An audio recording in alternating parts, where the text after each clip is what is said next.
mo te sa e lalo pule nga Amerika. Ile a feiva se lau sa sistele fua sia mani imole no. Ma amtai pule nga fa kolone sia mani. E ia ina ae tau liuli, le pale ali sa whao ngā ina se i o lawa ni tula i mai o le tau mua mua le lorangi, ma wha muta li ai wha nau nau nga wha kolone o sia mani. O fitfita ni usila sa no, poia sa mo i le lua a soros fluiva o kuso, a feivi sa lau surfai pa i masio Peritania, ma sisi na e fo i le fua ni usila i ele sa moa. Ile a soros fluo no mea feivi sa lau fast food malu, sa tu sia i loe sa moa lana lava fua, sa tu sia le maari e totan mawhili le lua, ma tupua ta ma se mea ole, e lanu mu ma le whaata whawha lanu moana o iei petu papa e wha i loa i le loto tele, sa alo tonga, ma le mama. O le au feivi sa lau fast food wiva, sa wha o popo iei le isi fetu, ma lima lo iei fetu ili tanga vai le tulu, le ai o mai lava le teminei, e pona whari ai, e muso i ainga. E leo saunga le mua ta mai tela matia li te binei nei lore me sa ia i le mai ai o le whastalonga fautuanga te lu mai le whano. O le olo malaki supek i lima tau sanga. E pena whaari ai li te mai ta i tu mo te whapitoe ma te i tuina te mai te le Independent Children's Monitor. O le whaapase ngana ua whai ele mai ai o le li poti li te mai ta i ofisa tu mo oti sa whai ele li longa. Pe o whatinonga o whalele e te lu mai le whasio tio le te mai tiki pe of plenty. E fai tau masina o safari ta mai titi sa wanga ili mon mafine, ta e tau sia ia Michaela Barrable, e au fia ele sasaina, ma su sunu vai ngale kino, a ele fasio te a november wa femar tasi. E leila loi femar su fiti tau sanga o lo fasala ile ma fine pat pui, e du sai mar fasio te o ta mai titi. O le tulai mai o le whano le oro ta mai titi, sa fatino i losi toi lo ilonga a Dame Karen Potasi. Ile ono matanga lue ngana malo sa fai ele lo ilonga, matanga lue ngai ngafa. Ma tau singa ma leona marira tamaiti. Ai ole li poti muni muni o whae ngoi no re ngāru rue a ngai ile upenga maro siator sa o ngare mue vao i eisa wanga o tamaiti. O ta wai, ele o iese te tununga o tamaiti e tau singa tari tusa e peona sa whaia ia Malakai, ele o sa ngare mue whatinonga na i lore mesta i le taimi sa whanua ilo noa. O le lape sa mai tauina i le iloilonga Potasi o le fou, mai sala nga fo ilo ilonga mo moastu e silia mare fai tau sefulu o tau sanga. A whari ai le ripoti, o swingo wha tinonga sa tapa ine Dame Potasi whaia, e leo wha tinoina. O le masini wha sala leo for the shortwave transmission, o lo whai ai wha sala launga le Pasifika mai ni sila nei, ua siliantu na tau le teminei nei lo le hawhi salau iwa sefulu. E te mo sa whai ei pasta la lunga tiu sa o le tori sila Pasifika i le tulangi. E pena whaari ai le sui pāra mi o ni sila. Wala sora nafi sa tu sa oi pasta la lunga le tori sila. I lana mastini pasta la lau po o sui e le po pasta lau tu ai po le transmitter. Sa whatu ina le afe iwa sa lau. Valu sumariva. O hai komisia le Pasifika ma le ministar vai fafo va vasa mane o Eastern Peters. Sa whailua ili no fuanga le tori sila Wellington e whailunga Italino le tamwhinga fau. Ai ore si sui o le tori sila sa ia ili no fuanga whatua ile po whasalalau I rangi taiki. Lata I taupo. A whaari ai e Peters. Sa tāua I nā aso I le po whasalalau ina ua mata whasalalau ngā le tori sila. Ai te minei o sili atu la. Lona tāua tele. Ona ni sila masaina I atunu o foina nei ala whasalalau o le tori tulangi le Pasifika I Australia. Sa tue whau I tua le tau tua whasalalau o le tole ABC. O fitu lima tau sanga taru na whai whasalalau ngā le tori sila le Pasifika I whao ngā ile ala whasalalau po le shortwave. Tai loa mo mwai o le tori sila whavao. Malo, ta amataina le awhai salau e spulu whaali e Peters. O le ala whasalalau o se awala mautule o iai ina I mautino ai. O whaalawalawe te tupu, tsunami e po wha. E mawhai au na whasalalau ina I le Pasifika. Whaari aro vise sili o le tori sila Port Thompson. O le toe whaafawina o le apou whasalalau o tau tele mamanu pui pui ai. Le lumanai o le tori sila I le lau tele o le Pasifika. Ia tātou tālonga o le asumanu ia iaro ngā maamuni sila, tālonga no limpeka I pale porani I le astronafi. Ma whaalua ina ai le pina maua, ani sila ina ua whaao popo I ai le aura male siliva. O te maa tai te tuwa alo te tolua I a Lucy's Tours ma Brooke Francis, mana malo le pina aura I tu unga mua tu unga wha, sa tau vai ni sila isu ngā shampini. O se tu unga sa tau whao se I ho lava le timi e piona sa mua Tours ma Francis, I le tau mua le la vaa mai le au vaa Romania, ma Peritania. Faria e spurs le jori sila ile mai tuunga. O ni never lava ile fia tele. O nei tina to lo sa manu le pina siliva ile peka Tokyo le rafa le spulu. Ai le fa malo lo mai malita alonga mole amtaina ola ainga. Muriane le manu malo ile pina auro ile asona nafi. O tuunga va te to fa le ita mawe ni sila le pina siliva. Ai le tuunga va alo te to fa te mai tai. Le foi sa fia ile uso spurs ya tipi. Manu malo ile pine apo meme ni sila o tulang smale luo di terminate pine maua luo auro luo siliva male apo meme ai terminate o tina auto mai ta yalo va to luo ya lusi ma fit this posa ai fai luo sa ka moe mai le kai mo sa ni nga tau au nai pine til tu ngani sen tamatini sa lo ngwe Virginia sports po kala me morning report sa au sina fa lo ngona popole auto moe la to sa inson tulang ai mata matali tu unga ala na tama. O te milava sa ba el tu fango pino tu nga va alo te tolua le sa pini aurolan tama ya luzi. O te foi le nasa am teli tu nga va alo te tofa. Sa tu waila na tama ya fibi le sa manu malo il pini apa mea. O le tama ta alo umir kalapuli te lo Warriors and Seal Cheste vanga o le atu muri estimale kalapuli NRL o kilani. Il fai umo le kusanga nei lo afi maru fu fai pe ona fa mauni ai kalapuli so. Ke vanga urusu wa te sanga o le atu uar klapu le mai e olivo te sanga te aloai mole Warriors. O te vanga sa mumuta alo le tamar sanga le NRL ilua fisfuano wa ufirfilia te alo le salau tusu marpao na te alonga le fefine ma le Parramatta Eels e o kilani.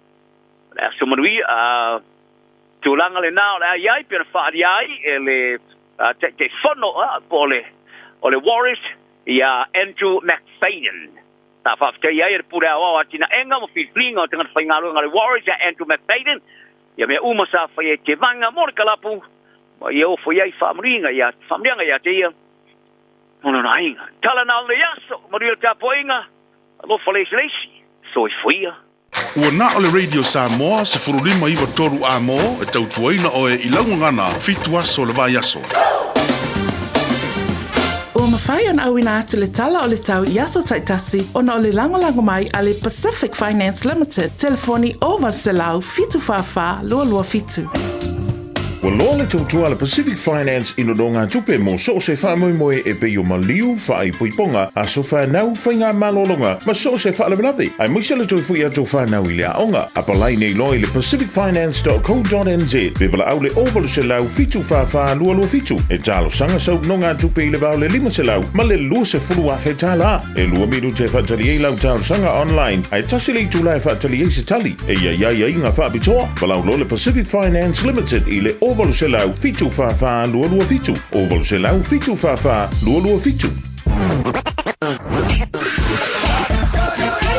Malo soy fua. Ol si fufonga Samoa, Radio Samoa, tasilima iwatolu amo. Se kia Radio Samoa.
takes a trolley to a jewelry store, buys a 20-karat golden ring, takes it back to Molly waiting at the door, and as he gives it to her, she begins to sing. Oh bloody, life goes on, yeah. La la la la, life goes on.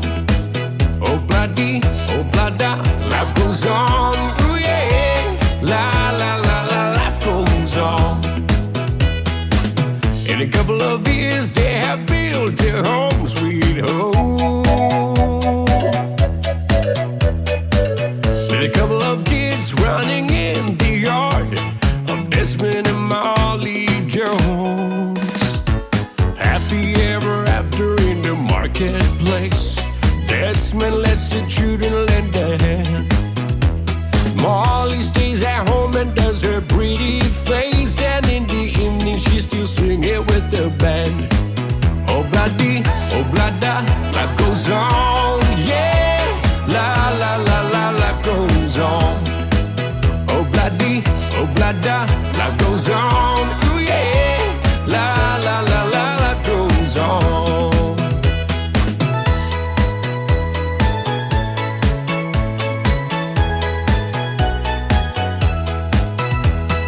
Desmond has a barrow in the marketplace, Molly's a singer in the band. Desmond says to Molly, girl, I like your face, and Molly sees his as she's taking him by hand. Oh bloody, life goes on, yeah. La la la la, life goes on. Oh bloody, life goes on, yeah. La la la la, life goes on. La la la la, life goes on.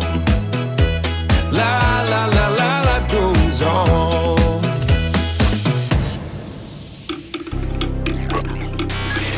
Tasilima Ivatolu Amo Radio Samoa.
fati Loa lofa ya oe hani Oa ni fuo so alofa Faile mabai olo uora E fapena oe sunga Lea matanga o mafaufaunga Ole a umalava leta usanga Haile aima sei unga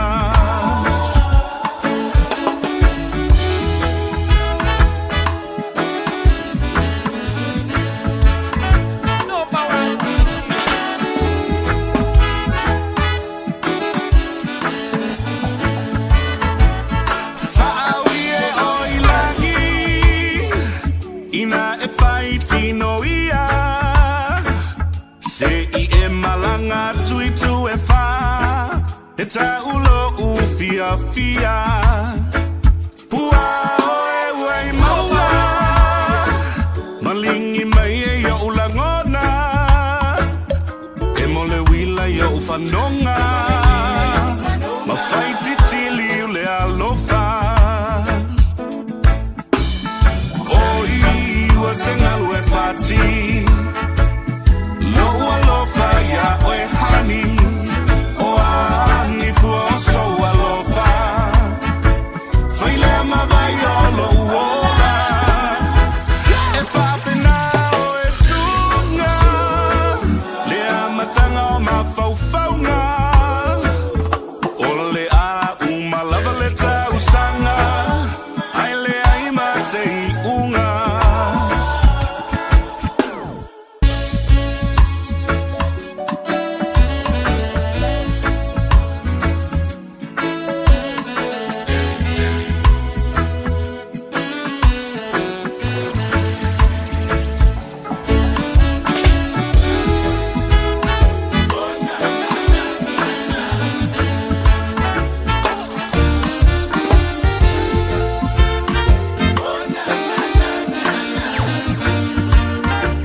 Le vale na iama E lau iulai po ita E whaapena o lo ua lofa I la uteine Samoa Le vale na po I arasi E whaapena o e hani Na po isi o uloto Nai ulava ina palasi Oi ua senalo e fati Loa lofa ya oe hani Oa ni pua so alofa Faile mabai olo uola E fapena oe sunga Lea matanga o mapaufaunga Ole a umalava leta usanga Aile aima sei unga Ole a umalava leta usanga Aile aima sei unga Ina ne I umatu fasanga Agua mule foanga Whoa, whoa, whoa, whoa, whoa.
Ua na o le Radio Samoa se furulima iwa toru a mo e tautuaina o e ilaungangana fitu aso le vai aso. O mana o mie o e po se isi o lau a inga se fisosoani tau whi malanga inga mo New Zealand. I mata au po e pei o le vai tamai no whanau po o ngaluenga. A whai o lau tali o le ioe, wala au loa Ken Fernieho o le Fern Immigration Services e iaila na laisene. Ma ua silia ma le se fulu lima tau sanga o lana tau tua. E toa tele tangata o fisosoani iai Ken, i mata upu tau whi malanga inga. E au fia ai mata upu na o atu le tribunal. Ma apili le minister. Tanga iane le matou Facebook, ma le upenga te whailangi i moli mau. Mo nisi whamtalanga, wala au mai le Fern Immigration Services, ma tala noa ia Luisa, i le oiva, lua ono lua, tolu lua lima tolu. Lua ono lua, tolu lua lima tolu. Po le o lua tasi, tasi lima tasi, o lima. Okka se maanga, ia li takola iPhone 15 Pro Max, Ai le mai foi ali se o mangulau Samsung Galaxy S24 Ultra. Ngau le lus furkala na top up nga whakau mai le deri e lafo le mako ai ngai Samoa. Ai laki ai i le S24 Ultra, mai le se i le Digicel. Awa, onga wha ngā ClickX e lafo i lau kupe le Digicel i Samoa. Ai mangui ai le iPhone 15 Pro Max. Lafo nei lola top up lus furkala pe sili atu mai New Zealand ma Australia pe wha ngā le ClickX e lafo ai sau tupe i Samoa. Mai isi antunu o le Pasifika. Mo saua manoa e te marumalo ai i se iPhone 15 Pro Max. Po se Samsung Galaxy S24 Ultra. E ia inga o le nei whaapitoa, sekia Digicel. Beta Drive Doctors i le taulanga whaatau i mangele, whaapea manrua. Mo le vainga o so ngase pe amana o mia. E whaatino e fo i matupui pui o le whanau witi, o tupui pui le COVID is furiva, mo i lato is fuluan tausanga malunga atu. Whaapea matupui pui o le furu. Wala au telefoni, 255-25 mo so wanoe whaatino ai nei au nanga. O fisa fo mai mangele e taftafane o McDonald. Amanrewa e taftafane o Falitusi po le Public Library. Beta Drive Doctors Clinics. Come on, let's go.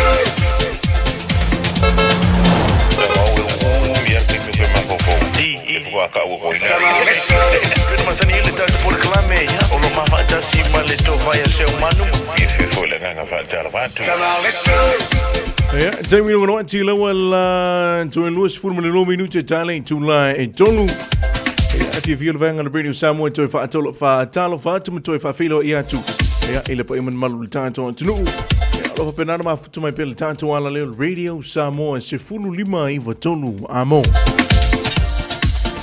o to sa ma to fingata e le ole ale o sileo ale to ona fa to va ai o finga pa i le tuai so se fata fai taulanga e fatalo fatu e au malo to wa le tu mo lo fina ngalo ai meisi lo to talo ia manu ai fai vo Samoa i so se tafa fatalo fatu fo i malo silu o au fa pai o ma fa nau tina ma tua malo de soifu malangi malo le fatu toa malo no ai ngerwenga ia mafuanga fo ia le ni fo ia su forele le to mai ni ia ia smu muli fo ia ngerwenga ia o aso ia smuli fo o ngalo fa nau malo level fa malo sil nei vai aso ioi ia o le aso lua ni le masino o kuso lo flu fa fai la vecina va pe no fai ancho steme o te ina ita por clame o tona ietu ia o le ele umi foi una mai fo ilita masina ni o lai ala uta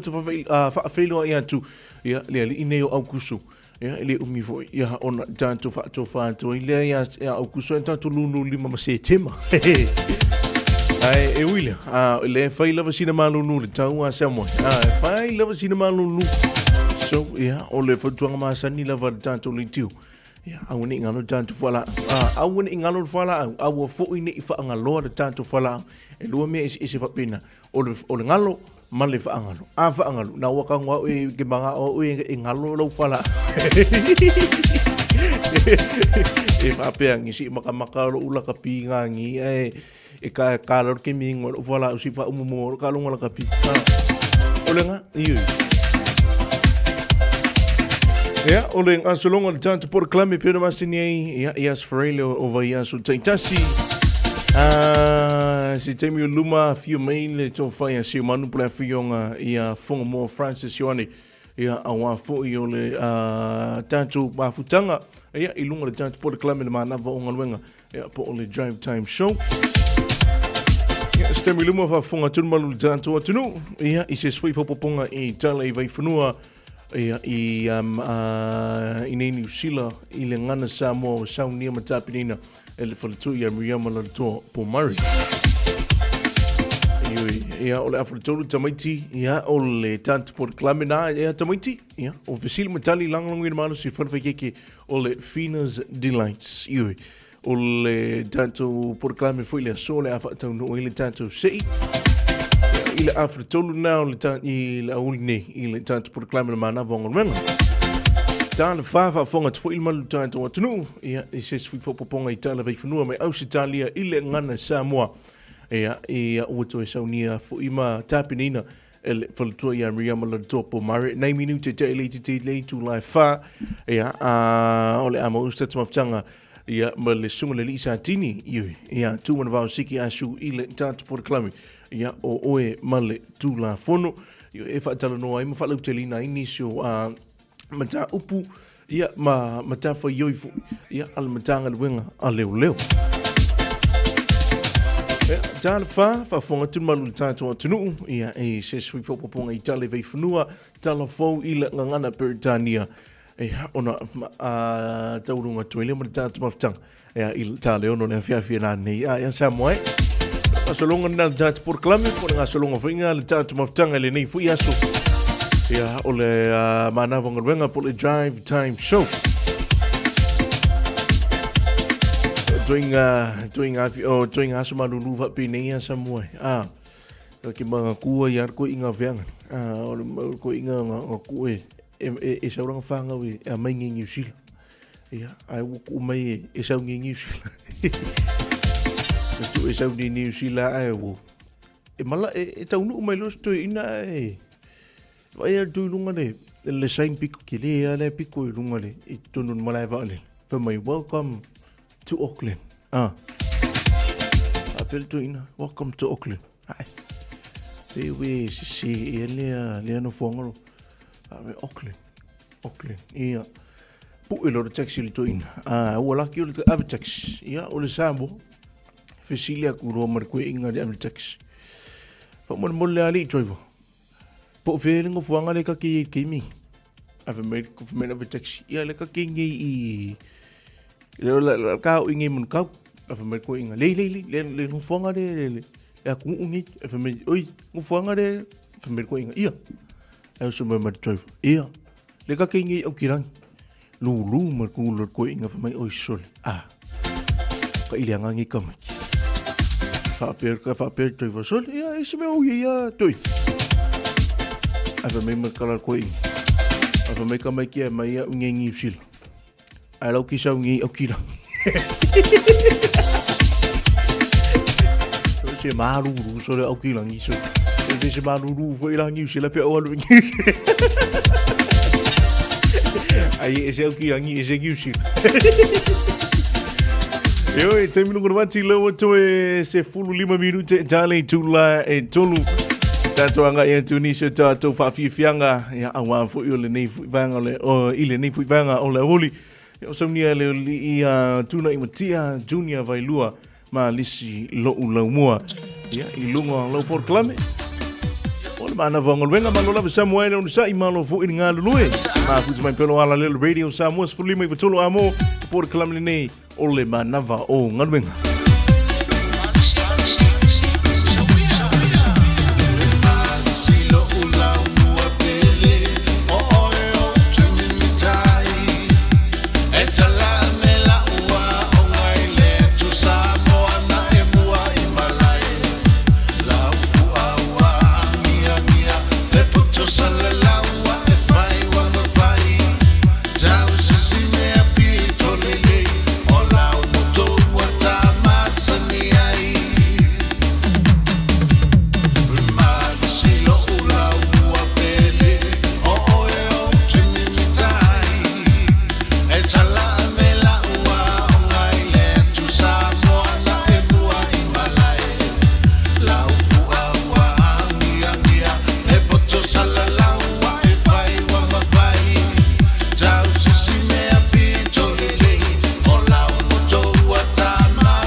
tasi atu Fulinga fia fia le mawhai o na ave ese atu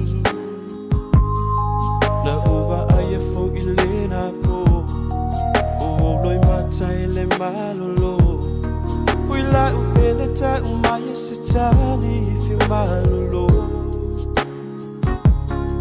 Ele mawhai na ngalo yo umanatu Ele ue tasi o iau Ta oto maya e te whaalongo I le tātalo whatu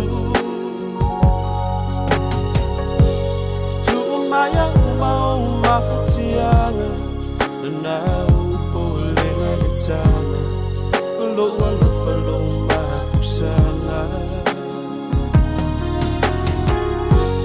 Tu maya uma o mawhatianga Na upo lenga le tana Loa lofa loma kusanga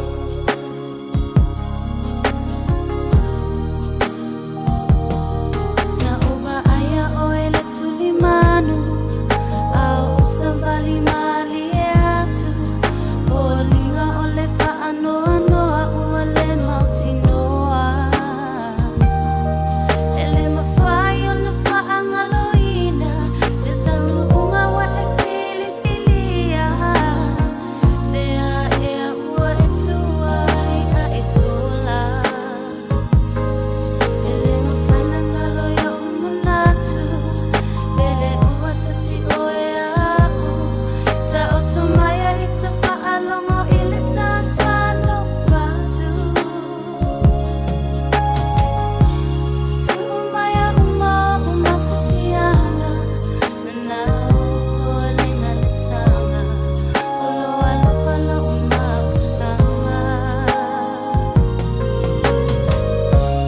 Tu maya uma whatianga Na upo lenga le tanga O loa loa lo uma pusanga E se rumi o te ono sa iai Se malase I o ualu ai Te ava noa seire no pomai Sa sire ai ona le whana umai O ole adia ele umi Pea le oho mai se taimi Ai o loi matai le tami Le mana tua I na le amatanga Tu maya uma whatianga Na upo lenga le tanga O loa loa lo uma pusanga Tu maya uma whatianga Na upo lenga le tanga O loa loa lo uma pusanga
Yo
Fai pule wha malo O lo tofi o le toto ma le fue O le leo le tu malo Whawhetai mo au ala ngā lue O so leo whatau waa e whai masui o si au a manga maso o se tau lea le au tau tua I alona whanga E leilo mai e Beyoncé Le whai ngata o le nei o langa Leo sui le tai au puma le hamo E asi nai me whawhanga Fo I me whawhango lau tamatui o le laa I le maa o manga malia I le langa langa maa au wai le I malama lama Taunu o tui uta Sia ki mua mua mea ngau ia O koko o talo o popo o vai O kasele manuia Se I male se fululua Whapa bai le fia fia Mai mawai I tutau na whatau I whangu pia E lau o fionga Oe le whalonga mai O le aso manatu Whai mai saufika Whai mai le tusipaia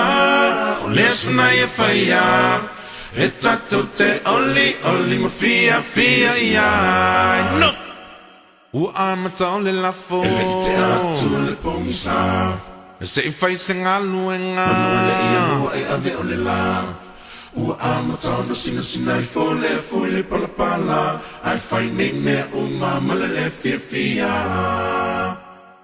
Pei o se ata wha solo Ta amilo I si o ma fau fau Leo la leo wana ngau ia utalo Whai ma le sala ngā tau O unei talo talonga I e whai te talalo na soa tau Ai se I o mua I na pingi e na whanau Ua o tomana tu Pesa o ia nei talo talonga Pena silia o na o moilua Whai sau malolonga Ala mai le pili a ki tu I le leina mo se ta alonga Pe o solo I le pasi Hela mai sale la longa we Hela o fionga O le whalonga mai O le au so manatu Whai mai saufika Whai mai le tusipa ia O le asunai e whaia E tatou te oli oli ma fia fia iai Baby, lomai!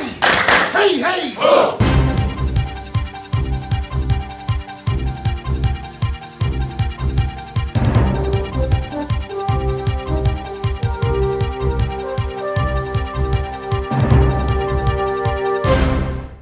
Talofa lava o talafou.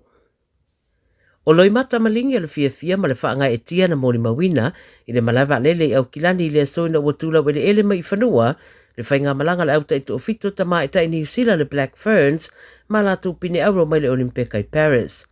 O le roi pine fo idea na maua New Zealand le Olimpeka o le whaanga solo nei ma le tamai tai o Tyler King na tai mua mai le au ma whaafeilo i atu le toa tele o ainga ma wo ma le atunu lau tele na iei le malawa lele le ai le taimi na tau nu mai ai.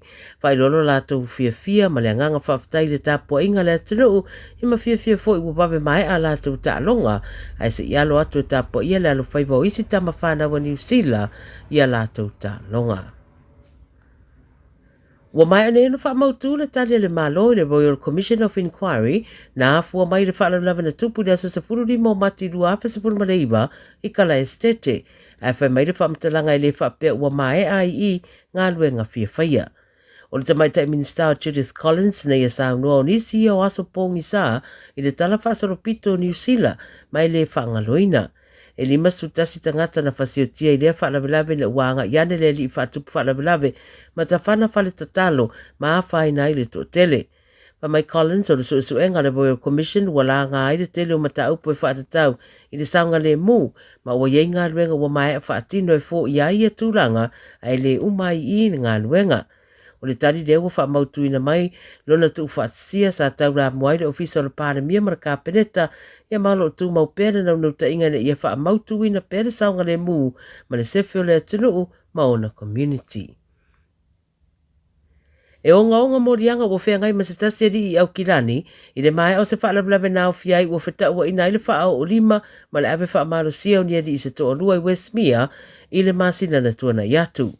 Whairua leo le lipote le One News o ri e to lua wa wheta ua ina na tai ane le whaitu lea ono se whaatau ngā ta vale pe I taina ua taunu wane lea no fuanga na fuafua e whairua iai na whaamarusia o na whaoso i te tonu o se taawale, ma whaamarusia e tala ane ni tupe, ma ripo tia fo i sa whao ni ma ieni tangata, ma ave atua i le whanamai. Lea lau whaeroa mai le so wa mōdia nei e reo se di e rua sutasi tausanga e tūra i le whaamsinonga i le so, tua ia i mōdia ngai rua le ave whaamalosi, ngā oi, whaao rima ma le ave whaasolu tū la fono o se taawale, ma le whaao rima whaamoemoina. Wa le taunu le whatawina o se tasi o whale tele o ofisa whainga ruenga i le atunu i se company Hong Kong Masaina pe o nā nginga i di po tele le teo whaamalo New Zealand. O le Kiwi Property Group, le KPG, o la tuta ua i le ripoti ua whalea ngai na nei le fuafuanga sa iai e whaatau watu le poloka ofisa po le whale tele leo le vero i au kilani e tolu sa fulubalu fo ngā whale na ua le au sia tuunga au tū o le awhiangainga. O le ofisa siri o Clive Mackenzie na sang mawhaia le nei marienga mai masina ua tuanai pe ta iwa le au sia nisi o tuunga e pe o le tutongiano le tiposi ma isi tūlanga ma ua whai ai loa mala lātou whai unga e le whaataunuina. E le o awanoane se sui o lea company se whaatalanoanga ma le leitio, e le o whai loa fo e le KPG pe o le ato e sila i se isi paia, a e whase lau 5.8 miliona le ana fuafua e whaatawai lea whale tele. Ma le tana muni, o le ua mautu mai aso e lima o le atapuni ai le Sky City, ono le au sia o tūranga tautari ngā mālo po le host responsibility sa te tauna whaatino i nisio ana paanga. O le vaenga iei le kasino leo le atapunia mai le aso iwo se tema e o atu le aso se furuma le tolu. O le suenga na whaatino le matanga luenga o mata upu whaaloto i whale le Internal Affairs ma ua whetau ina masalo pea ma se 5 miliona te vaenga tupe le alusi mai i teimi le atapunia ai. Mai ripoti na afua ono le whaawau peo stasio pa anga le kasino e ta alo e au noa ma le maua i whainga whaona pōnei ua whaao ngā mo le mata i tuwina o le atūlanga. E na o le Sky City au kilani le atapunia a lo te tala pea ia le Sky City Hamilton ma Queenstown. Tala ia le Radio Samoa mo lau whaafonga mai le nei asfareile ia ma whaa mai atu e fwoi ma le tautua mo le nei mai aso se iau lia le vasa fwou ia manuia tele le weekend manuia ngā ruenga o whenga iai whaasoi O mawhai an awina atu le tala o le tau i aso taitasi o na o le langolango mai a le Pacific Finance Limited. Telefoni o Varselau fitu whawha lua fitu. Ia, e mamoli atu le nganga whawhitai i le whalitua i Amiriama la topo mare o wafu i olona tautua. Ia, i aso taitasi i le tantoana leo o wafu i o le awina atu ripoti tala phone o tala e whanua tūlanga SS o tele tātua tunu i New Zealand. Ia, manai au si talia whapea tunu ngamau. Ia, asa venga nesi report i tala tau me la visa vai tau nei au ki lani. Mola sola so lua au kusu. Le au uli nei mo le fefe o pōna nei for me report i tele nei nei ti munga manai uanga le tunu solo le fiafi man pōna nei whapea fumi la uli nei. So vili ngi mai le tu i saute i sasae o vela monunga le so se fulu wha ti kiri. Ma lua pōna nei fitu ti kiri whai la vasina malulu. Ia, ma e ngoto la i le toi luas fulu lo minute toi tali tu lai ono o le afiafi ana nei. Ia, o le aso antaiao pe au li le lofa le tua. Ia, au au fo i le aso antaiao tele fo i na iti munga i le tui matu la vea tele lava i le tui matu le pitunu neo whanga poroa. Ia, i le au li antaiao. Sa vile angi mele tui sa sae, se fulu lima ti kiri le vela molunga le aso antaiao, le malu po le aso antaiao e fitu ti kiri e ma e oso la i le se fulu fitu minute te ele tu la fitu i le vaveao antaiao. E whaatalo whatu i a inga mawo lo ma futa ma whaatasi mai le tātou ala leo ma le tātou pora klami nei vai ngau le aso, alo lava lo sai, whaafitai le tāpua i mai. As vanganese reporti i o le tala le tamu la visu vaitau i nei Samoa. Winga de tau, family reporti o au o savili e wheo lolo whaasolo ina maa losi o la tua loa savili mai saute i sasae, ia o loo fitia pele a tunu whaatase i au manai timu. Mo le soina le tātua tunu ia e au o e nisi o taimi, ia manai timu e au o e nisi o taimi manai timu, ma e ono wheo lolo le mawha e pupu i nisi o vaenga. O le vela molunga le soina le tātua tunu e lua se fulu iwa tikiri, ma lua le pōna nei Samoa e lua se fulu ma le tolu tikiri. Taimi nei Samoa leo o fitu minutu batene li tula e whao la uli. Leo o fitu minutu batene li tula e tolu o la uli i nei i Aotearoa. E le tui bifo istemi o na tanto o atu i le vaenga fo i le tausanga i nei New Zealand. Ia o le daylight savings ona tusa toila le tātou teimi mana i Samoa. Ia sabinga na report on tala le tau me le visawai tau i nei sa i nei Aukilani mana i Samoa e mafuta mai pelo ala leo radio Samoa se fulu lima i vatolu a mo le pore kalamani nei o le manava o ngaluenga. Wa lo le tautua le Pacific Finance ino do ngā tupe mo so se wha moe e pe o maliu wha i puiponga a so wha nau whainga malolonga ma so se wha lewelawe. Ai muisa le toi fui ato wha nau i lea onga. A palai nei loi le pacificfinance.co.nz bevala au le ovalu se lau fitu wha lua fitu. E talo sanga sau no ngā tupe i le vau le 5 se lau ma le lua se fulu a whai tala. E lua miru te whatali e lau talo sanga online. Ai tasili tu lai whatali e se tali. E ia inga wha bitoa. Walau lo le Pacific Finance Limited i le ovalu se lau fitu wha lua fitu. Ovalu se lau fitu wha lua fitu.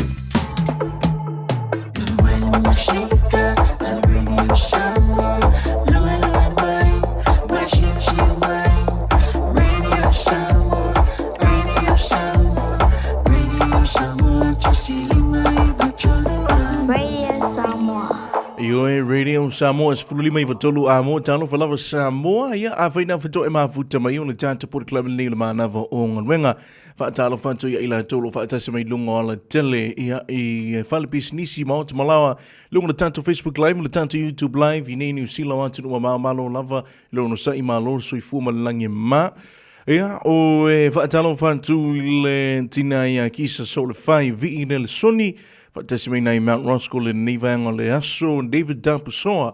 Ilenga tele Anita Driesman ioi ia o le tina ia Queenie Savilio mafutumai nai manurewa. Ia e fatalo fatfo ia malua bakulichia lo fatasime lunga tanto Facebook live.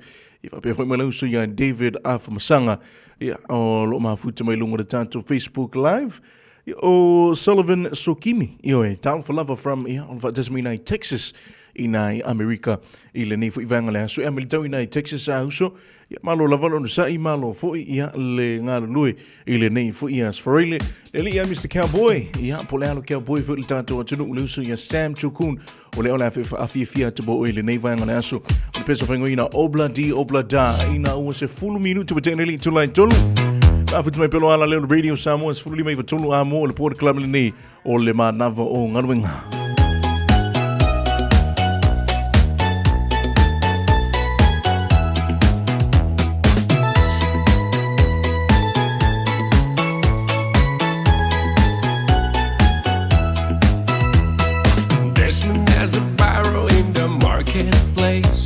Molly's a singer in the band. This one sister Molly, girl, I like your face. And Molly sees his as she's taking him by hand. Oh, bloody, oh, blada, life goes on, yeah. La, la, la, la, life goes on. Oh, bloody, oh, blada, life goes on, yeah. La, la, la, la, life goes on.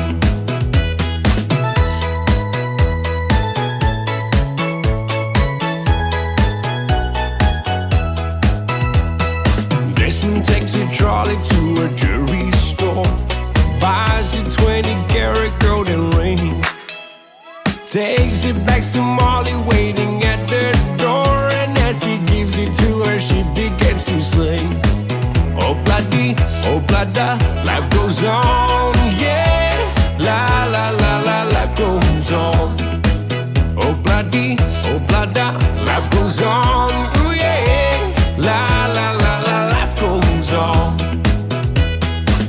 In a couple of years they have built their home, sweet home,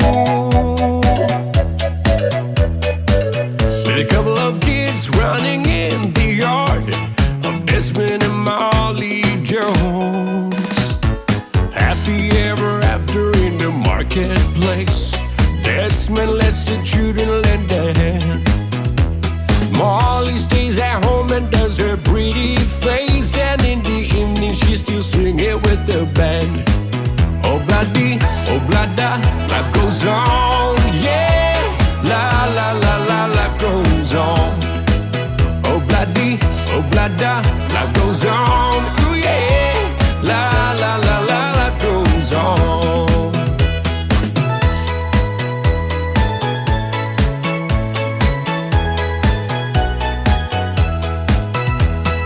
Desmond has a is a singer in the band. Desmond says to Molly, girl, I like your face. And Molly says his as she's taking him by hand. Oh, bloody, oh, blada, life goes on, yeah. La, la, la, la, life goes on. Oh, bloody, oh, blada, life goes on, yeah. La, la, la, la, life goes on. La, la, la, la, life goes on.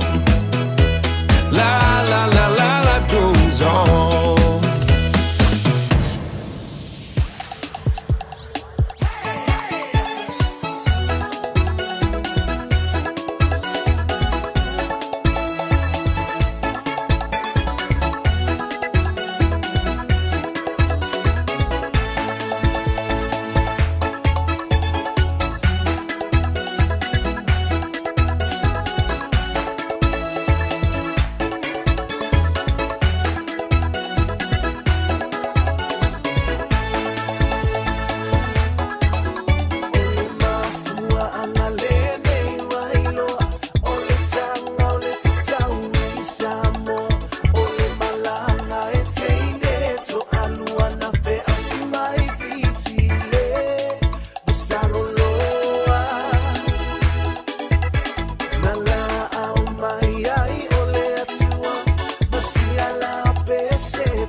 I te tonu o le malu malu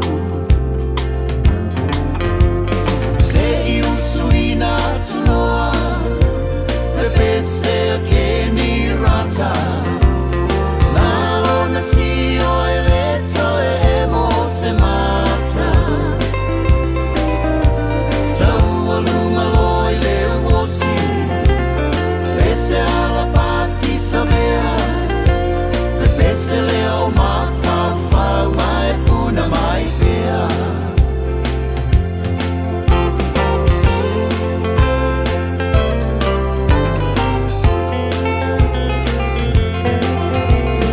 Mau I taranga vale Ua fai lea mo upale Nai o tamata mai lima pe au lava vale Masi o uleo malu A upese pe au su Le au mai moa na ona lue lue ulu Nai a upese masani Rock and roll male country Te filo I pese Samoa Ma pese Palangi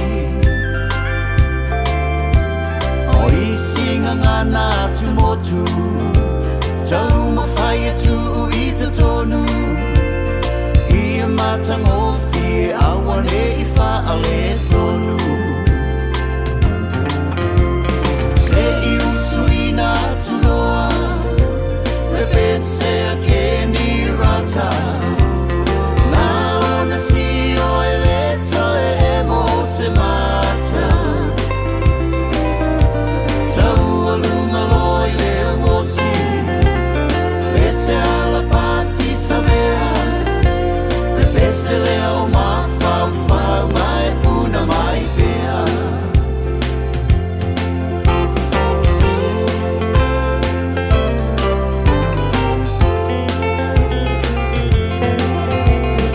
Lohu leo se me alofa Wa atoa ia I lo uola Whai mataulanga pe o se upu e fola fola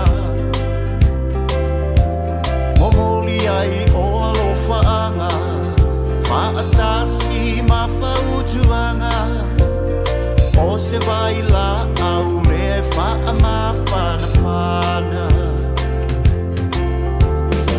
Ele sona mita vale Ai o te whawhetai e Ilo ua tua le tale ni ua o pale E ao ina whaatupuina E peo tale ni e lima A o I le ata mai I e whaateleina Se I usuina tunoa Le pese a ke ni rata Na ona si o e le toe e mo se mata Tau a luma loi le uosi Pese ala pati sa mea Le pese le o mafau fau mai puna mai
tuuna o ita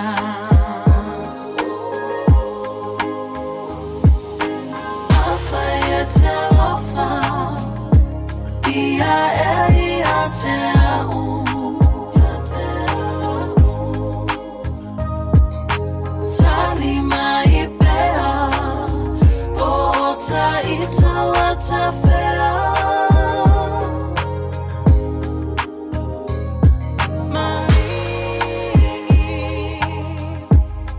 Maningi loi matae Tafia te patasi Io fallinga matalasi Tafia te patasi Io fallinga matalasi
na o le Radio Samoa se furulima iwa toru a mo e tautuaina o e ilaungangana fitua so le vai aso.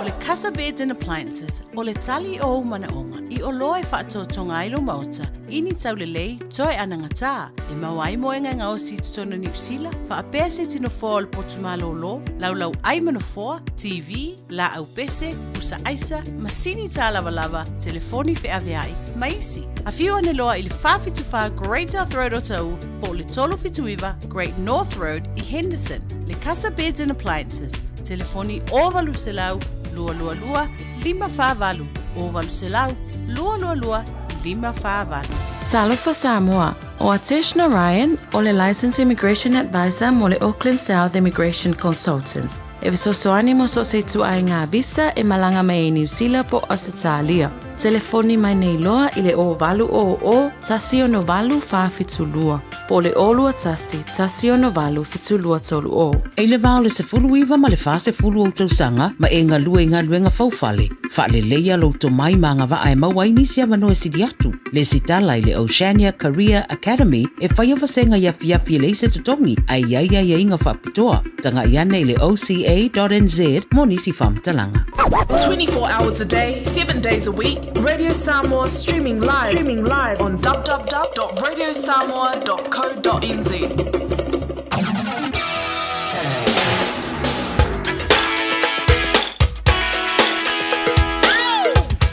Na lei tamaiti taimilunga na wati lewa afa tonu level 8 tula e tolu. Lewa tatamai nei le tanta por klame e ofisili matali lango ina malo si le falfai keke o le Finas Delights malo lava tamaiti. Io e o le Finas Delights a samoe ia o le Finas Delights o le fali keke nei. E te maua i keke o asfa nau o fai puiponga so lavas fa moi a fai lo yeni so tanto lo to meni la le masina fo au kusu tonu to telo lava tanto o matato ainga e o e masani o lo fa manatu masina nei ia asfa nau au te pole lo of non fe le Finas Delights ia awa fo ni keke fia oka ia mai le Finas Delights maulanto Facebook page but fia tanga ni la ianto keke ia ilung ile PHINAS Delights ia pole Instagram fo ile PHINAS.delights. Male telefoni fa so ta ene loa pe fa yo lo fia fa ni lo so oka o le olu lua tolu na fitu tasi tolu o tolu olu lua tolu na fitu tasi tolu o tolu numeral o le Finas Delights. Le late tamaiti ia o le tanto o le aso le tamaiti ia e lua lava me e tauna e fia o tolu be tauna e fia nei tamaiti o le memo o mo vo nei vai aso le o le e tamaiti ia lono o le wata tomai nei le tanto por klame o sil matalia e tamaiti ma lono tolu o nei vai le tanto se o nei vai le tanto se fa taunu le tanto se e lo foi po ai o le amor malo e se melo fa mai le tanto fale fai keke o le Finas Delights le late tamaiti o le tanto sil momua o le tanto fisili momoa, o le alingo le motu, le tele wana tatu Samoa, o le motu tele. O le alingo le motu inai Samoa, le tele wana tatu, o le motu tele. Tolu fitu tasi lima iwa tolu fitu tasi lima iwa tolu numera e te vilima ia isa ako e taile tanto fisili momoa le nei, o le alingo le motu. Le tele wana tatu, o le motu tele, inai Samoa. Te loa e o na foto atu wao talo no ne mama te mam lele ngon motu le na isa mo le fa mai isa ako ta o motu tel e sila ne ya dad o lele ngol motu le ta o mai isa ako le fa mai o motu tel o anko anji mama po papa sili na ole o tele o se singwa o le singwa ngai tele tu tatu ina sa mo po le nickname e lo le tatu te mai tele nickname lo ma to ima na ilpi sili tatu leina tatu bala mo le nei talofa allo talofa lava fa mo le pe veni ti sila lo tala fa mo le lava le le talofa. Ya, Hello? Ya, oile sa no? O sale. Sale, malo sale wa mai ui. Mangia. Ni ala le sale. Na ya ngon ni ya sale. Ia, whakaku ua ka malo. So, ea me lango ni aso asale.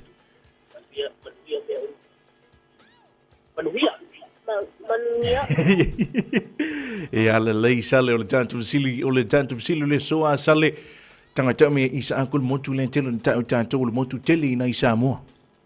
Puleono salafa. Puleono. Ono salafa. Puleono salafa. E mo ia tala sale le su ia tali. Le tele sale tulo so fa tanto se I fa fitai te le lava de mai au ni ngalo tanto se le freile so alo fa tu mo o sale lava tu ia dad na after so ni te tu man will ni so sale fa so I fu ia le fa talo fa tu tanto va au talo fa lava oile so no moi ma lo lava moi wa mai ia na e awa ni amoi le ai oi talo fai ia le moi le tanto visili tanga tau mea isa aku ia pole ale ngo le motu le fa ingoi tanto le motu tele na isa mo Leono sala fai sava isole selmana il talia moi fa tai lava tulo so fa tanto sei ia uni ngalo tanto sei le fai le so a moi alo fa tu manu ni aso le fa so I fu ia fa talo fa tu tanto vala au talo fa lava o ilo ingoa me kari la fa le malo lava me kari wa mai ui Maria Fafitai. ia le tele me kari na e alu le au ngani ai. Uia ia ia Le Isa Moa. Oi, ne te sau ni talu samo. Le Isa Moa. Oi, ai ke ngai samo. Yoi. Sole, mana ia sole lo alu te e mana ia lo ta fonga nai samo. Ai me kari. Le me kari o le tanto visili. Tangata me isa aku le ngoa o le motu le fa ingoi tanto nai samo. O le motu teli. Ia fai. Sila fai alele. Ia, ta ungu sanga wei lo le. Ma we ko ka me so lo peso fie ia. Fa tai lava me kari au ni ngalo le tanto se le fa tau no le so. Te lo pu e te man malo le so ni a me kari a lo fa tu mo ni aso. Sala fai. Fa fitai lava va so I fu ia. Fa so I fu. Le talo fa tu tanto vlau. Lo se fu la fianga isa aku. So I fu man via ia o David. Ioi. Ia, David oi foi lo fa eu fa mole David. Au vele, David au vele. Sa le na vile me na so fu a David. Ioi. Ia le na e ngone ne ia David. Ioi. Ia e me la ngone nis. What do you mean for le au? Sa fa mato sushi male so en. Ia, ia. Tu mal so en. Oi, não foi com o teste lá o weekend. Olha as falei. Oi, isso enga.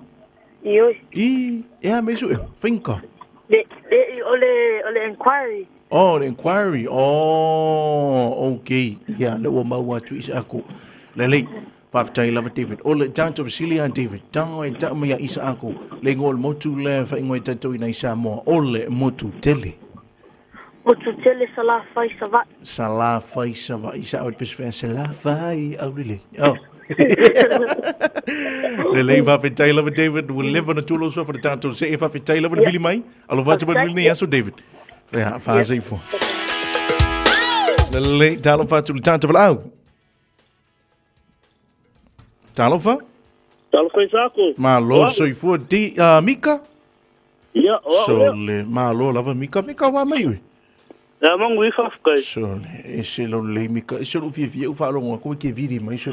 Mesi a o pe o me ka pukaram. Ya masi foi oi ma anga pole, fasara rawe o sapo. Ia, so le ngai mafuka me anga po ali Mika. Le ai. Oh. Mafuka oi anga pole. Le makale in show. Le. Okay, David, ole tanto Vasilia, David we sauni? Ia, ole tanto Vasili. tanga e tau mai isa ako le ngol motu le fa ingoi e tātou ina isamo o le motu tele.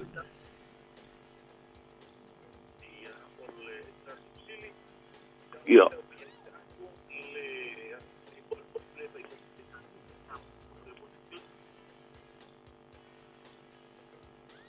Mika? Ia, Hello. Olea. Ia, Olea. O mau atu le tātou fasili. Ki kama kitu kama mole la. Ia, ai wo e pisi ya so le maka live ai le va long mai ka ko ket fongi. Mika o tanga tau mai isa ako le ngoa o le motu le fa ingoi tātou ina isamo o le motu tele. Ele tele o salafai. Salafai, ia. Ke longa pesik fia iri Mika. Ia, o le pese nga ia pungi. Ia, le ngol pesi.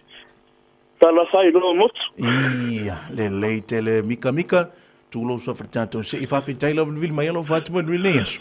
Ia, wa ia foi. Fa taila va so foi. Ka kasa pese. I ka kasa pese tu polanga sa mo, no asede usu. Ia, okay la Mika, ka mo fai ku ia, okay. Fa taila va Mika, alo vatu. Ia, fa so foi. Le toi lu tanto vlau nunga le leina talo fa tanto vlau. Talo fa isa ako. Ma lord soi fua o ele so noa. Frita. Frita? Yoi. Le ma lo la frita wa mai ui. Manu ia lava fa ftai. So le lo fa sa moa e frita o le na ia ngani ni. Yoi. Ia me la un ni so. Manu ia fa ftai. Le o lo atu men file a ngani ni a frita. O le maths. Ia. Ma le writing. Ia. O le reading, ma le science. So le so le ma dai ali to men file a ngani a frita. O le tanto fasili mo mua. Tanga tau mea isa ako. Le ngoa o le motu le tau tanto ina isamo o le motu tele. Motu tele is la fai au le lei. Ia, se la fai au le lei. Le lei tele frita tulo so fa tanto sei fa fa tai te le la voli mai alo Fatima mil neas. Ono ia fai lea. Fa tai fa soi foi. Le lei fa talo fa tu tanto vlau. Malo isa ako. Malo la vatani ara wa mai ui. Mongo ia fa kai. Le lei tani ara o na ia ngani. Ioi. Ia, le lei. O le o tu men fili a ngani a tani. Sa fai la o science, lo English, malo math. Nele, science, English, male maths. Lo mwinga ke full science le a tani. Ja. Ete full science ina le a. Okay, ele science okay le poco. Le au te feli talana. Au te feli talana. Ete poto ele te mi te retail potential la etania. Ole tanto fasili mo le so etania wa sauni. Ioi. Ia, tanga tau mi isa ako le ngole motu le tau ina isa mo ole motu tele. Ole moto salafaya ole lei. Salafaya ole lei tele taniara fa fitaila vot vili mai. Alo fa tele atu malwil ni ya so taniara. Ia la fa foi. Ia le lei fa soi foi. Te lo tamati o ule ma nail pisil tanto leina taimini. Le ma nail pisil leina tanto el taimini. No winga. Le la to tolu ava no tu tanto nei tamaiti le alma fa na ule vili mil taimini.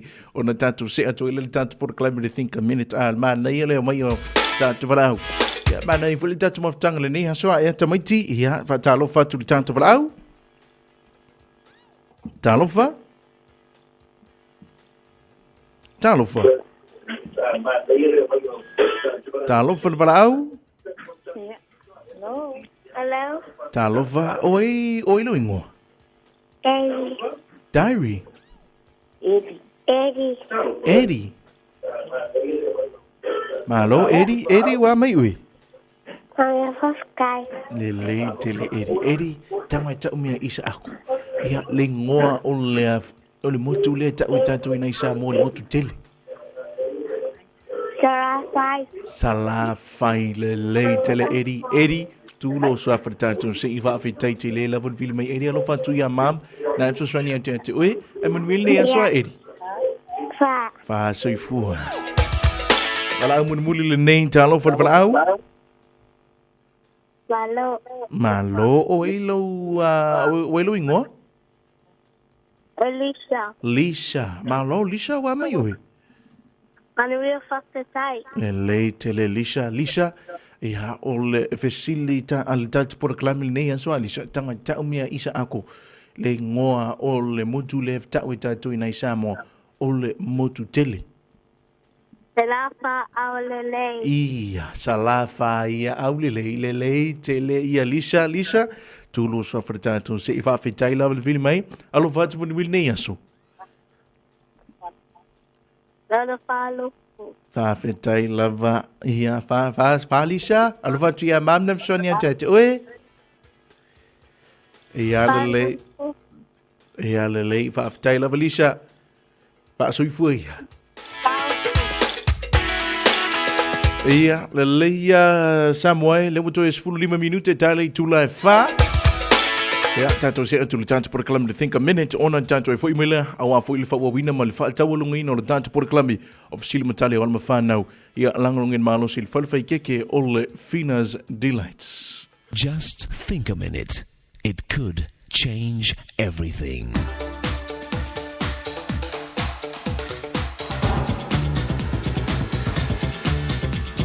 Think a minute. Do you know anyone who enjoys living in a rundown house with a leaky roof?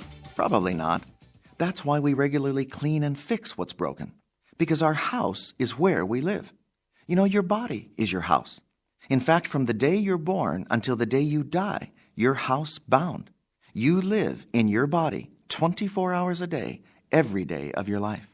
So how well do you maintain your life's house? How well you take care of your body will greatly affect how well you can live your life. All your dreams and plans for your family, as well as your job and career, are going to depend greatly on whether you're even healthy enough to enjoy them. Someone said, your body is the baggage you must carry through life. The more excess baggage, the shorter the trip. And it's less fun, too. In a way, we need to take care of our body like a farmer takes care of his land. He invests in all kinds of machines, seed, fertilizer, irrigation, and hired workers. He understands and obeys the laws of nature, planting at the right time, rotating crops and resting a field, and finally harvesting the crop. Because he knows if he doesn't invest in his land, he'll lose it, and all his money. You know, these same laws of planting and harvesting must be followed if we want to take care of our body. The first law is cultivating, since at first the ground is hard and not ready for planting. No farmer would waste good seed on bad soil. It must first be prepared by plowing, so it can be ready to produce a crop. Yet many of us let our bodies settle down into a condition of being stiff and unresponsive. So then we get old before our time. So just like a farmer plows his land, we need to exercise our body to keep it responsive and ready to produce for us. Use it or lose it. A wise man said, if you want to live, you must walk. If you want to live long, you must run. So are you exercising and taking care of your body that your Creator amazingly designed and made for you? If you've wrongly neglected or even abused your body, why not ask Jesus to forgive you today? Then ask Him to help you start changing by disciplining yourself to take care of your body so it can take care of you for life. Just think a minute.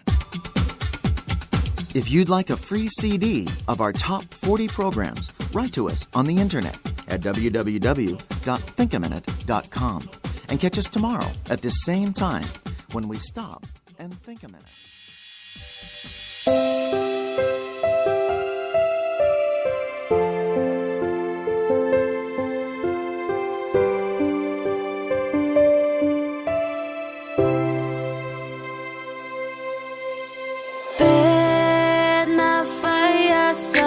Ta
Sio fomalia mai tu mai va pe foi Chris Chess vai moso mar vingo le liu foi nguina pena faia so te talo ile tae nei ina o to evalu minute et na ona to tale le tu lai fa taulunga to foi militant por klambi all think a minute ya samoe ya ol tamaiti ya o le asuni le la faili tanto se so si tatu se tasia tu tanta fa fianga nei ona tatu foi mai ia awa fo il fatino ina le tanto se ia ma fa taulunga toi fo ima le tanto proclame ile nei fo iva yaso e tamaiti ia le li ia Mr Cowboy ia po o Sam Chukun o le ona fa fifia tu mo e ma peso fingoina jambalea ino toi valu minute tale tu la efa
guitar, feel for a jar and the gale.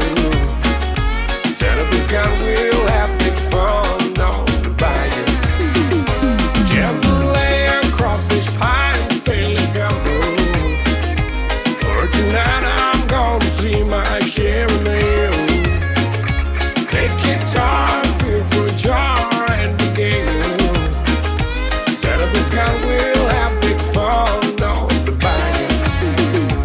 Jambalaya, crawfish pie, and fairly gumbo. For tonight I'm gonna see my share of mail. Take guitar, feel for a jar and the gale. Set up a gun, we'll have big fun on the bayou. Set up a gun, we'll have big fun on the bayou.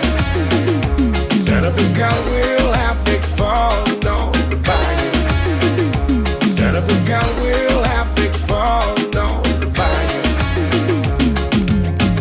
Yo leo suyo Mr. Cowboy på Sam Chukun malpesa fanguina Jambalaya. Ino to 5 minute darling tula e fa tamaiti lo wito tomaini ya il time ona il time tanto se ona taulunga tu ile tanto por reclama official metali lango ina malon sil fa keke all Finas Delights mail vai so to level ni tamaiti fa ilo anti ate unto ito sfulu tolu o to fa lena fa pena ana vili mai ya ile tanto se ile vai so ni fa unite mai mo mai lunga tanto Facebook live mai tanto YouTube live ona etu sa na eva tu sa o lava ia le wheel ya o fa vili timing ya iloi ya o numero 2 ile tanto wheel ni ya o numero 4 ilna o le aman malo ile vai sul ni ya ese me alofa po se keke foi le tanto fa le keke o le Finas Delights ya o le numero le o man malo ile vai sul ni le vai sul mua o au kusul vai sul munli o le masino ni o le masino yulai o le numero numero lona valu oui o ele numero lona valu so va ia tu ipo ele numero lona valu o moe le o man malo ile tanto sei moe o ele numero lona valu ia afai na te fa fonga me le temi nei fa so tai mai lo le tanto numero tolu fitu tan silima iva tolu fitu tan silima iva tolu moe ia avato ia le awala awina tuai. Ja, lau me alofa po se keke fo email tanto fa le keke o Finas Delights fo mole moe tolu fitu tan silima iva tolu fitu tan silima iva tolu ya le numero e te vili mai ya isa ako itali e awina to ila wala e va to ilo me alofa me le Finas Delights tanto fa le keke o le Finas Delights ai e aviale ne ava no tamai timbole to ila nga fa fitaya isa ako wa fu le tat of tanga le ne yasu ya fa malulu atu ya tantele ima futa le lava la matanga le neva yasu le snofu ma le stof ya awa fo yonisio tulanga le ma alfia ai fa fitaya le tamai timbole tat of tanga awini ngalo le au ngala vana tanto por kalamea e tamai ya ole una ingo tanto ile tala le tanto ngana ole fa Samoa awa o tau o le lumana i le tātou atunu e selo o whianga le lo mawhawhau i lenga te le lumana i le lo mawhawhau tu i le tau tū mai le e represent i le tātou atunu o le tūlanga fo i le nei ia Jamie whai whono matai whono nu nau tau mātou tōpo tō o atu le age na e te tau e ona tau le tau nu upo le tātou atunu ya tato fai launga tau te fai launga ma me whapena tūlanga whapena e tamiti e sele mātongo whia ma whau tu iei ia pia tātou o tu iei ia o le tūlanga ne tātou te tala no ma tātou tua tina matama matua ia ile ngana le whaasamo communication ile tātou ngana le whaasamo so tamiti awan e tuua don't stop speaking Samoan e tamiti awa o tau o le lumanai a le tātou atunu uto e mausis whaupoponga i le vaia so fau whaafitai atu fo i mātua so soani i alma whanau ia lenga teilea whaapea fo i ma le whanga ino le lato telefoni ma le credit ia e le tango whia fo i a le tau le soifuanga le vaitau ne whaafitai atu fo i mātua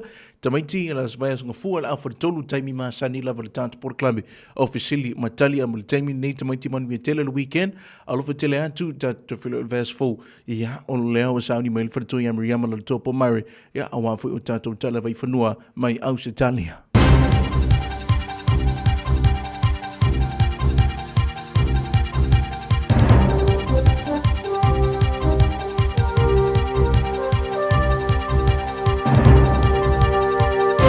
Ka tarwhatu se whapoponga o tala mai Australia.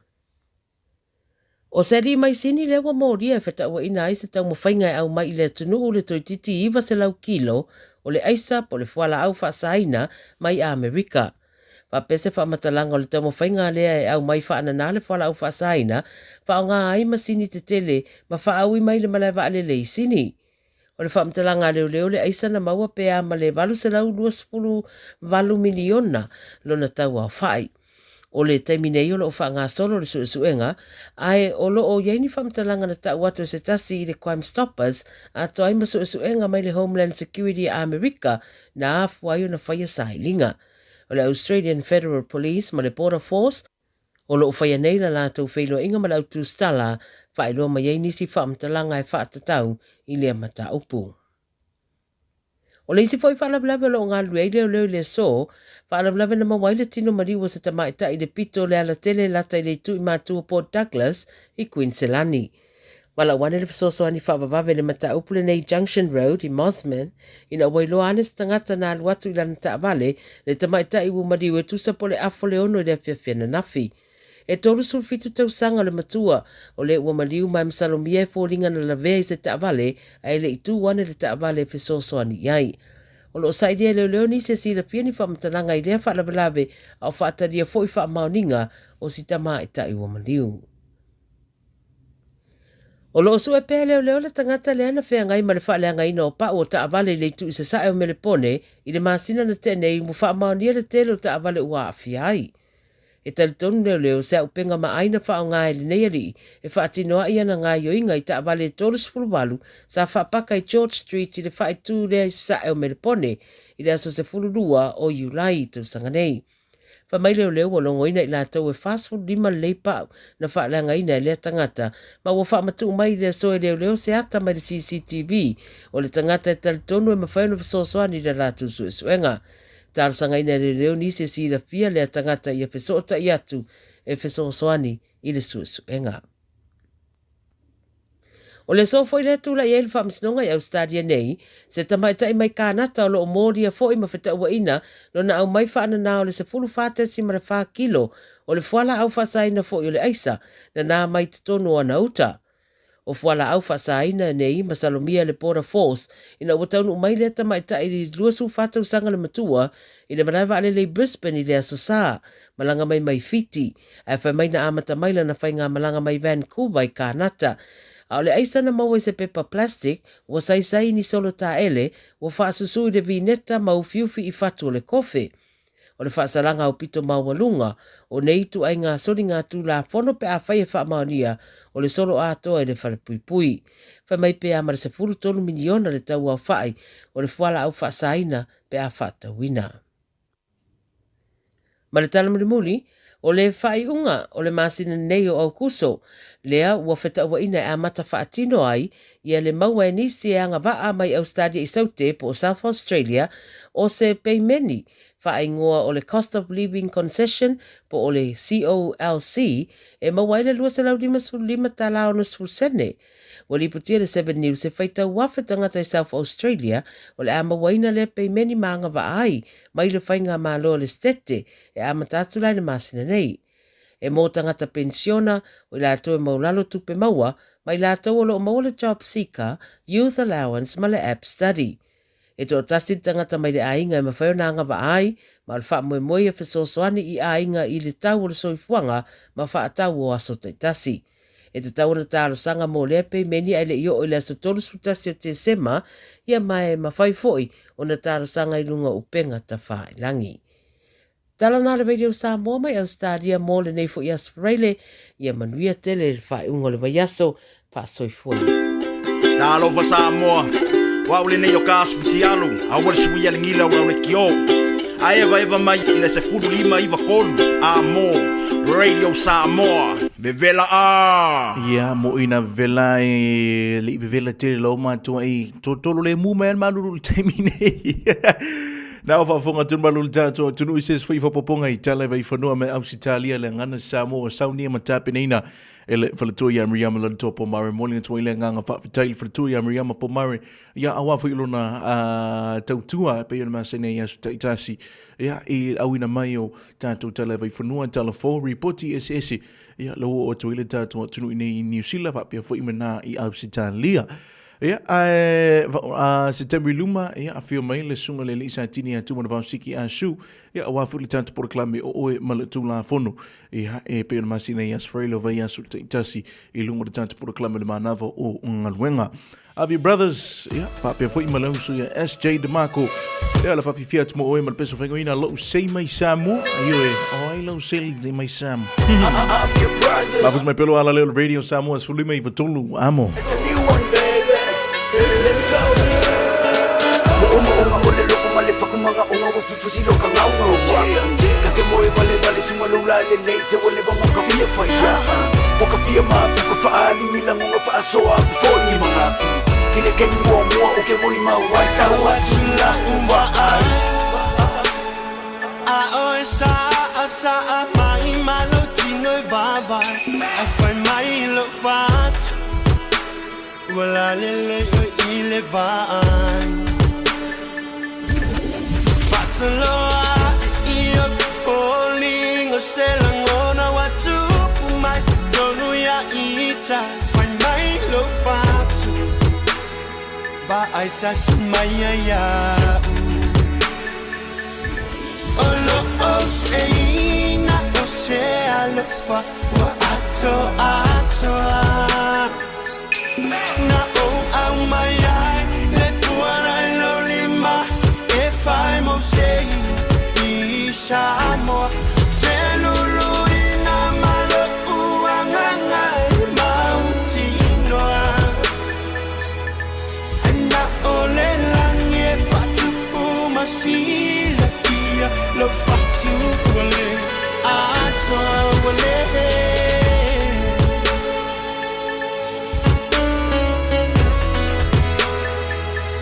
Words couldn't explain way that I felt it inside. That was really meantime. When you kissed me, felt so in love. Beautiful, you're all together. Placed me like a seal over your heart. Your beauty's insane, so I say it again. Lo fatu e fino pe I'm there. If I'm say you in my life, there's no word of pain. Olo eina o se alofa wa ato Na o au mai ai le tuana lo lima if I'm o se isha mo telulu ina malo uanga mountaino Ole langie fatu umasi la fia lo fatu wale ato wale Just wanna have feel, chill, pure love inside No matter what, no matter how hard it's a journey of sacrifice clear In the arithmetic of love, 1 + 1 = enough And the definition above is you and I But when it touches my heart, it brings tears Different situation, difficult bonds in my timeline. Never mind. Please promise me one more time. You will never forget me. If I live my life.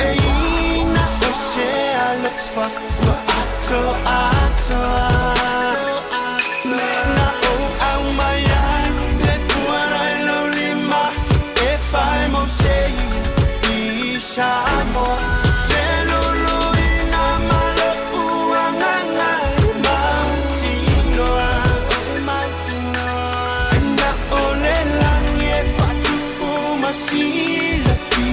Look far to live. I don't look say na say I look far. I na oh my eye. Let one I lonely ma. If I'm say Isha mo. Tell you na malo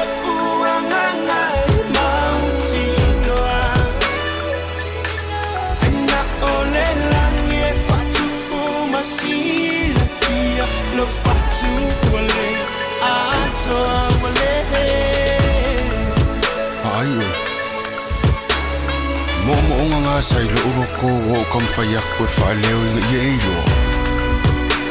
Ipi upo fa pele yale mo kurba o ilo re ma fluanga. Kay mi mo ba ya oi. Peyo se la sulu pe ama vai ki mo. Fa pe fo io se fua rosa e ma kara pe ama vai fa. Vai. Ke mai sa up. Fo e alo ro. Lea fo isau kari e kusai maso ufau. Wai alu aso, isau aso, e fai aso fo ileari. A kongo e se kai. E o makasi ai fo kia ma umege. Ai fa alongo mai e pisi.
Vale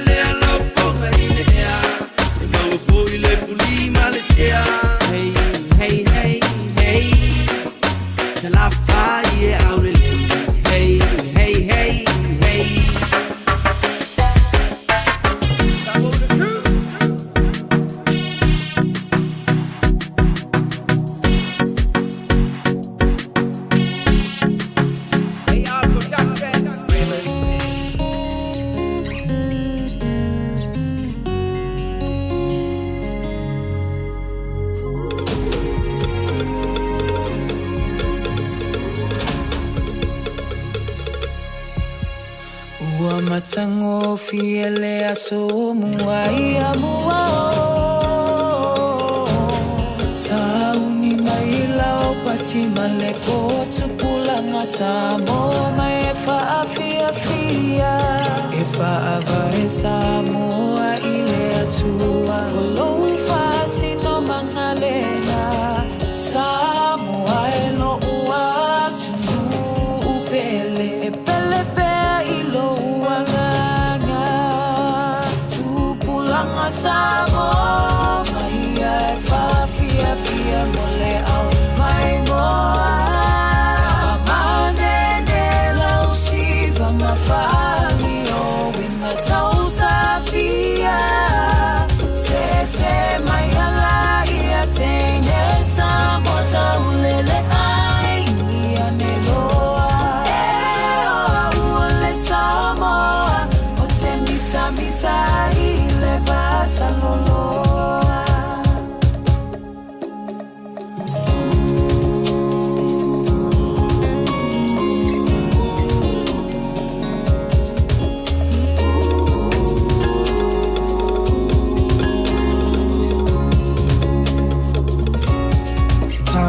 Matine Samoa ia e mana tua malu e mafita o ainga ai mise o matua awa o soulu mana I manuia e mawai o ele fia ia tu mawile tu mafina wi melele e silile amo itamua tupulanga Samoa o mai ai fia mole au mai moa amane ene elausi mafaali o winga tausa afia se mayela ia teine Samoa taulele ai ulia neloa Samoa o te mita ile vasa loloa tupulanga Samoa mai ai fia mole au mai moa amane de la usiva mafali o winga tausa fia se mayala ia teine Samoa taulele ai ulia neloa ule Samoa o te mita ile vasa loloa ule Samoa o te mita ile vasa loloa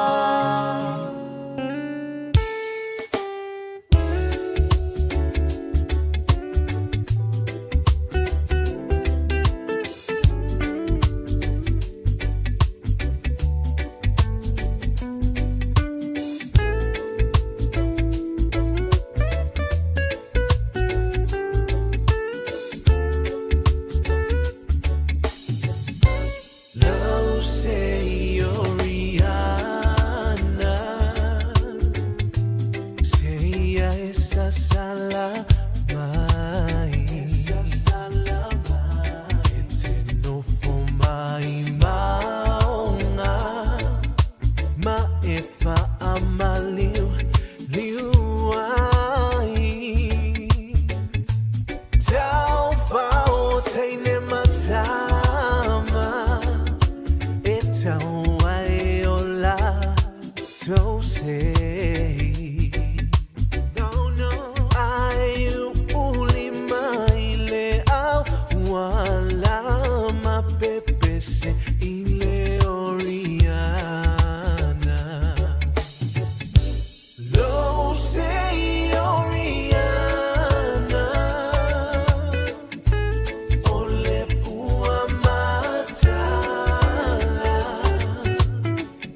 sala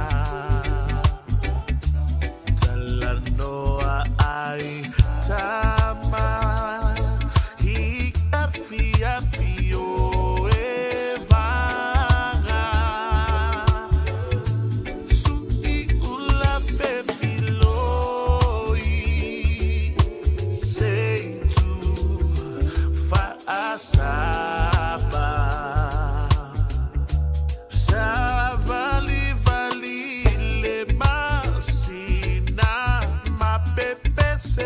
ile Oriana no sei Oriana Oriana ole tua mata ele tu putele ai tão